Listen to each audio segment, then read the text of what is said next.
Hit the Target podcast. Most fiercest rivalries in the land as England's most successful clubs go head to head. It is Manchester United versus Liverpool at the Theatre of Dreams.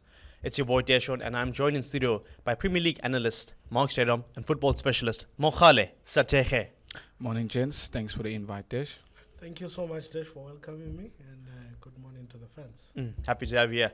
Gents, it wasn't that long ago that these two sides clashed in the FA Cup. It was Man United who edged Liverpool 4-3, and Liverpool fans immediately went out and said, we will meet again on the 7th of April. Of course, that is this weekend. Your thoughts ahead of that fixture?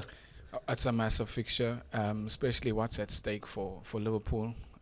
They're currently on top of the log, 2 points ahead, so a lot at stake, especially the rivalry between the two clubs. I think it's revenge for Klopp. Yeah. They let the game go in the FA Cup.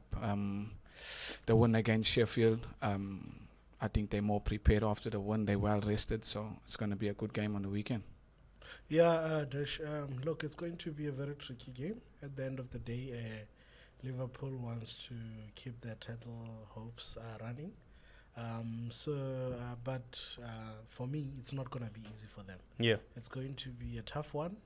They must praise themselves up for being frustrated and kicking the bottles along the line and everything, because Erik ten Hag is not going to make it easy for Jurgen Klopp. So it's going to be a tug of war. Yeah. Kind of game. In recent history, Man United have only won one of their previous 11 league fixtures against Liverpool. Can you see them making it 2-12?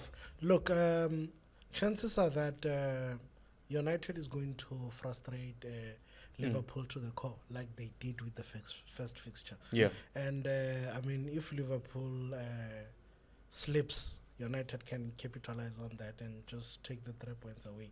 But for Liverpool to kind of control and dominate the game and win it from the first half or something, I don't foresee that happening. Yeah, Marc, Mo just mentioned the reverse fixture where that game finished 0-0. Of course, Liverpool dominated. I think they had about 36 shots, if I'm not mistaken. Do you think that lack of quality is going to appear again? I do think so. It showed in last night's game. They don't have the ability to control the game, to finish games off. It showed a lapse of concentration towards the end. Cole Palmer got 2 goals in 82 seconds, I think. So the fact that they don't have that ability to end the games off in a strong manner, I think they're going to face a strong Liverpool side. Salah, Nunes, Diaz, they're relentless. They don't give no chances, and in front of goal they're deadly, so I think they need to prepare well for this. Of course, it was that same trio that started against Sheffield United. I think the score is 1-1 right up until the 75th minute now, and I think Chris Wilder is at the helm of Sheffield. He's done a good job since making that appearance at Anfield. Do you think Ten Hag was watching that, maybe found a chink in the armour? No, I don't think so. I think when these two clubs meet, I think form, tactics, everything goes out the window. I think they both want to beat each other, especially with the rivalry. So I think it just comes down to who wants it more on the day, and whoever makes less mistakes and capitalize in the final third will win the game. Yeah. Let's talk about that Chelsea performance then. Man United 3, Chelsea 4. Cole Palmer with a hat trick. Of course, 2 of those goals came in the final 82 seconds. Where to for United from here? Look, Chelsea, the way they played yesterday, they showed determination. They showed resilience in terms of taking away the game. They need the points for boosting their morale and still showing that they can be a competitive team for next season. So I think with United, it was just a lapse of concentration in the dying minutes. And unfortunately, that came and it cost them the game. Yeah. So, but United, look, I don't think you can say they need to fix a lot of things. They just need to find each other as a team and play for one another, and play together as a team and everything. Okay, let me actually take it one further then. Previously, Brentford and Man United played. I think it was at the G-Tech where United ran out 1-0 winners. I think Mason Mount got on a score sheet towards the end of that fixture, if I'm not mistaken. And then I think it was Christoph Ayer who equalized for Brentford. It was a 1-1. Yeah. How about that then? Because it wasn't convincing either. That's why I'm saying lapse of concentration, and United has got a problem with that. If you check, United should have walked away with that game. Yeah. Because I think Brentford scored at the 90th. Both of them were in minute. stoppage time, Yes, if I'm not yeah. mistaken. Stoppage time. So, but I'm just saying to you, United are able to handle the pressure when the team is coming at them. Yeah. And once they break your defense and get that one opportunity, they can finish you off. So Liverpool has to be very careful of that, because this happens against Brentford. Yeah. They played the same format and same way against Chelsea yesterday. Lapse of concentration caused them, unfortunately, because they were supposed to draw, but they lost the game in this instance. Against Brentford, they were able to draw because they scored first. Yeah. Now they are playing Liverpool. They know that Liverpool is going to come at them. They are ready for that, believe me. Oh, nah. The man says Man United will be ready for Liverpool. Now, if I look at that Man United midfield, because that's where I feel the game is going to be won or lost. You've got players like Casemiro, Amrabat, McTominay, Kobe Mainoo. Do you think that Man United midfield is going to be up for the challenge? I think if Casemiro's in with Mainoo, I think he stands a chance. I don't think Casemiro has the legs he used to have. But with Mainoo there, I think Mainoo's been incredible for United at the moment. Yeah. But with He, of course, bossed the midfield in that FA Cup fixture. He's been on a good run of form in the past few weeks. But with Szoboszlai back, Endo's been good. McAllister outstanding. So it's going to be a good battle in the middle of the field. I just think Liverpool, with the personnel they have right now, I think they will manage the game in the midfield. Do you think United have what it takes to withstand pressure against this Liverpool team? Like I'm saying, they are going to do it. They've been doing it against their last 3 games. Yeah. You can. How many chances did Brentford create against United? How many did Liverpool create chances against United? Can they sustain that pressure though? Because you're not playing against Brentford, you're not playing against Chelsea, you're playing against can they the top of sustain the that, log. Can they sustain that pressure? The very same With the league, right? 8 games the very left. same team they are playing came gun blazing when they were playing against them. First round of the league. Yeah. They managed to frustrate that team for 90 minutes. I think they can still pull it. Like I said, with Onana is going to be playing like center defense, and they must just leave Nunes to Onana. Yeah. And the rest can play. It's okay. Okay, wait. And maybe we're not on the same page, because you're saying United were able to frustrate Liverpool, but Liverpool attempted over 30 shots. How is that like frustrating them if they were able to find gaps in the midfield and actually attempt that shot? That's frustration. That's like you saying that Atletico Madrid in the previous UEFA Champions League games playing against Real Madrid, they didn't frustrate them. No, they frustrated them. 1 goal, Atletico always when they played Real Madrid, and they just mark the whole 90 minutes. But one mistake, one lapse of concentration, a team like Liverpool can be able to punish you. So that's how Manchester United is playing currently when they are playing against the biggest teams. Yeah. They frustrate you up until 90 minutes. It's not like they become too defensive, but they can withstand the pressure that they get from these teams that come at them. And I'm saying if they withstand that and get a chance, they are able to take that one chance, Manchester United in a game. They are able to score whereby their opponents are overpowering them and they don't see it coming. United is just able to say and snatch a goal. Yeah. And they stand back again. Well, look, one player that has been a thorn in United's side is Mohamed Salah. I think the man has got 13 league goals against the Red Devils. Do you think he adds to his tally this weekend? Look, I see this as no one is going to score this weekend. Goalless draw. Yeah. Liverpool. I disagree. Liverpool, Manchester United. Goalless draw, and whoever is disagreeing, they can. No, I disagree. Go for it, Marc. In the State your context case. of the game, with the league on the line, Liverpool and City close behind them, they have to win. It's a must win. I think for all 3 teams from now to the end of the season, every game is going to be a final. So I think Salah is the main man. Like you said, 13 goals against one team is a lot. So I think a lot will go through him. I think he scored in the previous games as well. Diaz, we know what he can do, what he offers for Liverpool down the other You saw him side. against Man City as well. So I think, and with the way United played last night, it's one thing to frustrate a team until 90 minutes, but the games are going to 100 minutes now, so it comes right at the end. And if they're doing what they did last night against Liverpool on the weekend, I think they're going to be in big trouble. Yeah, well, look, one of you are going to be right, and one of you are going to be wrong.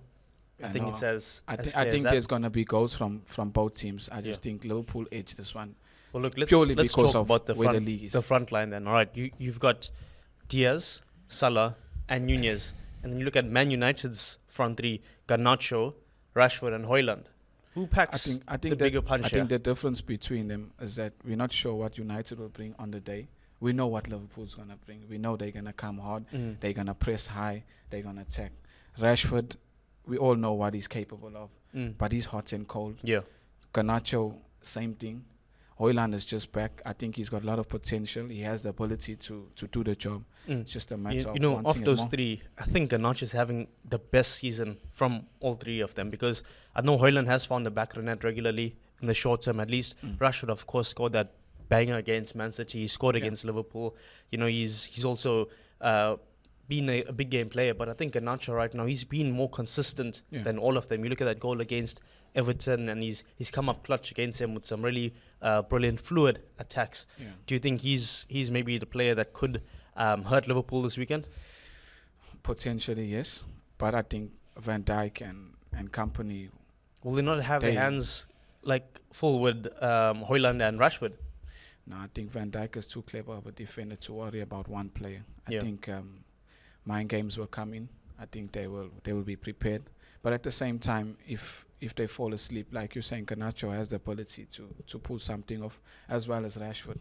Yeah. So it's going to be an intense game. It's going to be end to end, tactical. So we're in for a good game. Mo, you said that it's you're calling a goalless draw, but are you saying that no goals will come from the trio of Garnacho, Rashford, Højlund? Look, for me, I strongly believe it's going to be a goalless draw, but if the team scores, it will not be more than 2 goals. It will be a 1-1. I just like what Marc said, because I feel he agrees with me, and he's been agreeing with me. Yeah. Maybe he's not away. Yeah. The fact that he said that, he says that, the fact that he says that Man United knows what Liverpool is bringing. Don't you think Erik ten Hag is planning towards that now? They know. Manchester United know what they have to do on Saturday. They know what they have to do against this game. It's Liverpool now who's very frustrated about But if we do this and it doesn't work. it comes down to application at the end of the day. How are they going to be able to do it? To that, to make sure that we kill this defense and get a goal and so forth. Yeah. But with United front three, it's simple. They play their own style of play. You sleep, they punish you, those young boys. That's it. Simple work from them. Yeah. But for Salah, for Nunez, and for Diaz, it's a game whereby they will be so much under pressure. Yeah. It's a game whereby they have to deliver. They have to deliver. They must deliver. It's a must thing. It's not an optional thing and so forth and everything. So We saw Dello under heavy pressure last night from Cole Palmer. Diaz is coming down the wing. They moved him to left back. Salah's down the opposite wing. So they'd better be very prepared. Are you confident in United's defense, though? I mean, I think it was Maguire who partnered Varane. I'm not sure if that same lineup is going to come up on the weekend. look, chances are that Alessandro might come back on Saturday and pair with Maguire, because that defense partnership seems to be very fruitful and very strong.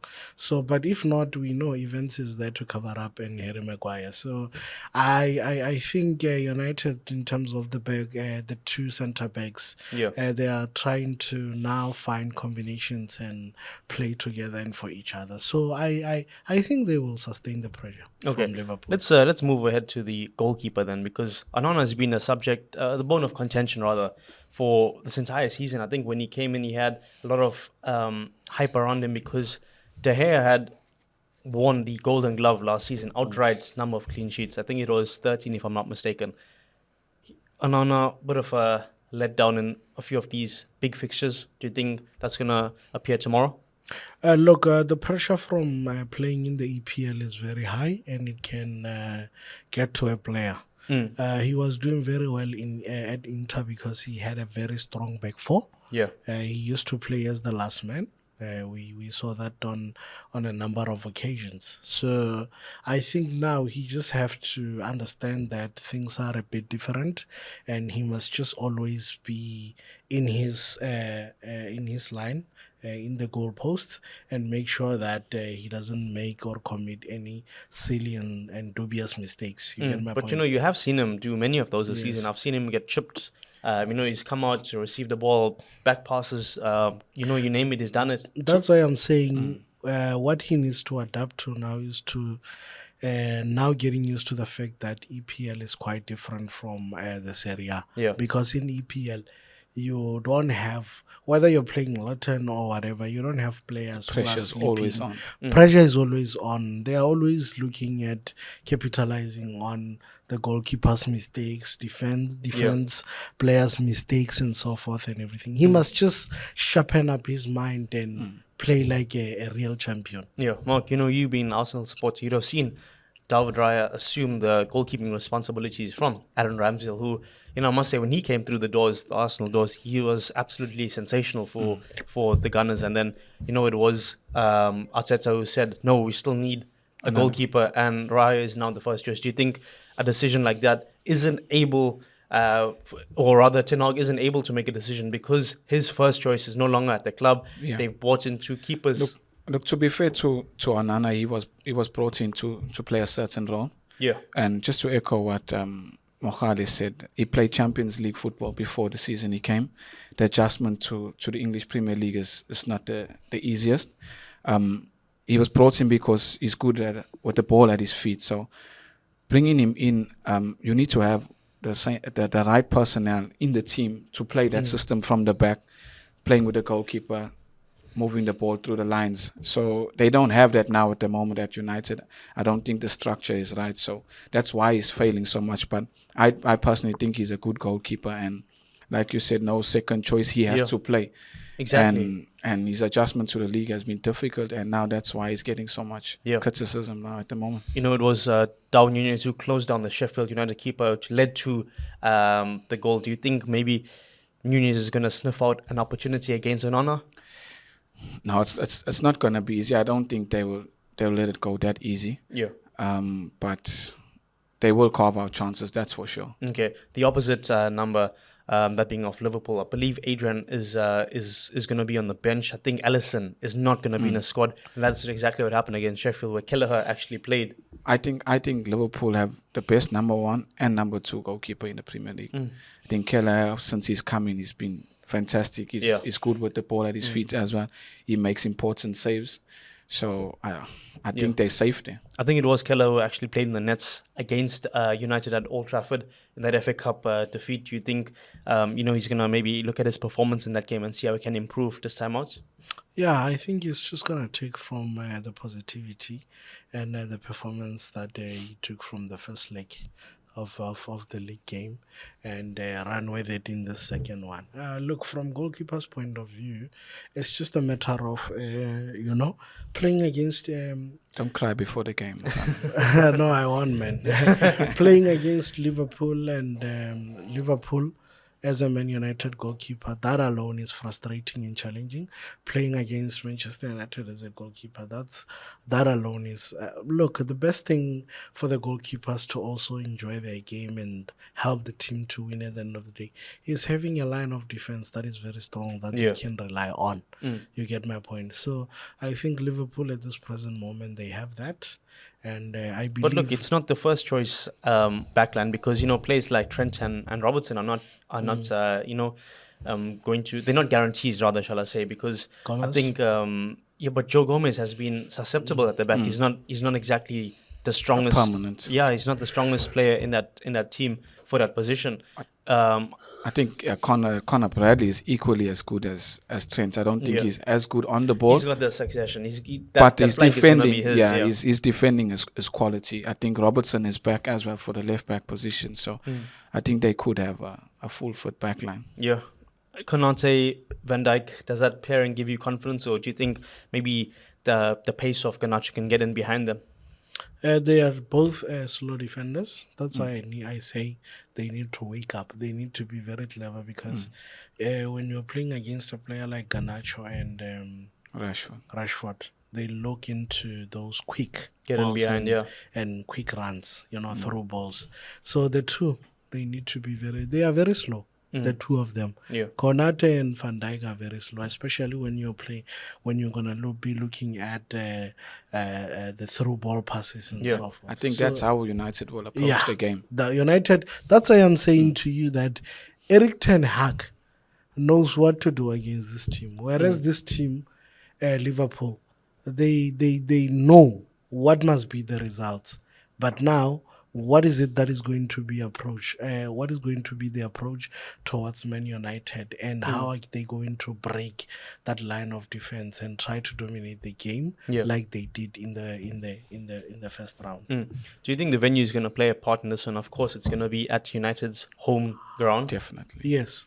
Definitely, the venue always plays a very big pivotal role. I mean, that's what makes big players to make mistakes at the end of the day, such kind of big fixtures. So I won't be surprised if I see Van Dijk on goal or red card. Yeah. Some contentious I agree. comments, I do agree. I think the crowd will be behind Man United regardless of the result last night. I think just coming up against Liverpool is an occasion on its own. So I think the crowd will be behind them, and it will give them more motivation to do the job. Yeah. And Dash, this kind of games, they come with a lot of pressure. That's why I'm saying to you, me and Marc agreeing that if United apply this through ball Tactic, I think we are going to see problems for and I Konate, believe because Old Trafford is a wider pitch. Yeah, Yes, it's one a of wider pitch. the wider ones in the Premier League, and I know not all Yes. turfs are cut according to the same. It's not Yes. across the board, so it could actually Yes. be So if be through something ball, that plays in. first ball, through ball to Rashford, then he runs and he passes Van Dijk. You think Van Dijk is going to leave him? Professional foul is coming. I think if Rashford is playing on the left wing on the weekend against Conor Bradley, I think that's where they find the most joy there. I think Rashford will have the upper hand against Bradley there. And like Mogale is saying, if they approach the game with the counter-attacking football through the lines, I think that's where they win the game. 100%. It's just so strange how it all comes back to Rashford, and with him being the crown jewel in that United attack, is it gonna be his day? I hope so. I hope so for him. I hope so for his career, because at the moment he's not the same player. I don't know if it's a personal matter or is it just he's lost hope in Ten Hag and just wants the season to end. But we know what he's capable of. He has the making of being a top player. Yeah. And it's been a while since we've spoken highly of Rashford. So I think this is the occasion for him to show up and help his team. Yeah, I'm sure the England manager is also going to be in attendance, and with the Euros on the horizon, do you think he deserves to be in that England team? Look, the problem comes with when you think that you are the bigger player. You are more bigger than the team or the star boy. Yeah. I've seen on many occasions where Rashford could easily pass the ball to a free player, but he Extra always touch. goes for individual victory. I think that has cost United a lot of games, and I think going into this game, Eric Ten Hag has to sit down with him and say, look, we are going to play there as a team, and we are going to play collectively and make sure that we get the results as a collective. So if he can just iron out on those type of... Look, Rashford is a star boy. Rashford is a bowler. Rashford is a player that you can believe in and lean on when you need a goal or something and stuff. So he just needs to work on certain individual attributes for him to be not a complete player, but for him to become a more better and dangerous player on the pitch. 100%. I think you summed it up quite nicely over there. We saw his performance against Liverpool in the FA Cup as well. He was very good. Yeah. And equally against Man City, I know City went on to win that game, but if you look at the game management, and it ties into what you were saying about United soaking in pressure, because I think the tie was deadlocked up until the 80th minute or something like that. It was, I think, 82nd Foden and then Haaland, like that. But then again, can you sustain that pressure for so long? It's bound They've been doing it to for crack. game. Yeah, you game in, can't game out. you can't do it every game that way. Defend until the last minute. Maybe besides that, you need, the Real Madrid that had Toni Kroos and Casemiro and Modric. Yeah. They knew when to sit back in the game and just defend, and they knew when to come at you.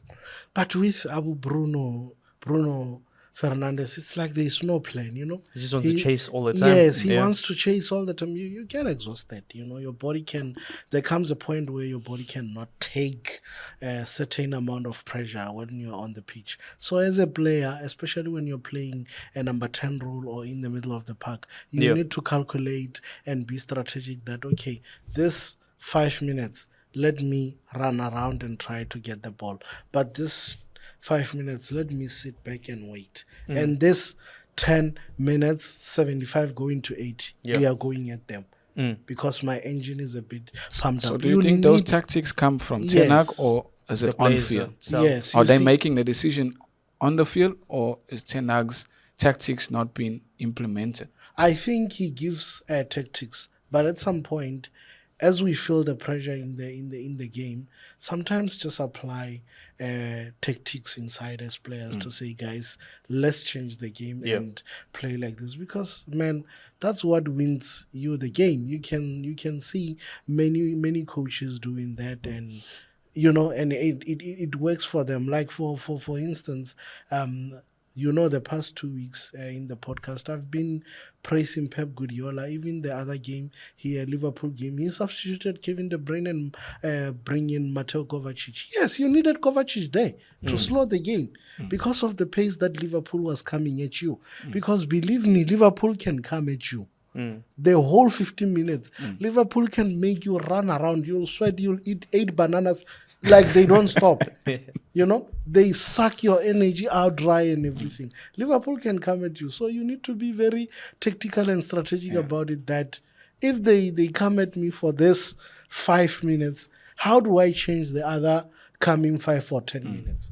Yeah, I think that's what it's going to come down to on the weekend. I think it's going to be a very cagey affair, tactical battle. Yeah. And I think whoever makes the least mistakes will win the game on the weekend. All right. Well, Moji has already given us his prediction. He's calling a goalless draw, Marc.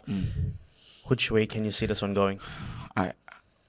Purely because of the way the league is going and where Liverpool are and how the season has gone for either club. I think Liverpool will win this game. There is going to be goals. It's going to be a high-scoring game. I see Liverpool winning 3-2. All right. Well, football fans, you've heard it right here from the analyst in studio. From all of us, thanks for watching, and be sure to let us know what you think in the comments. Cheers. Hit the Target Podcast.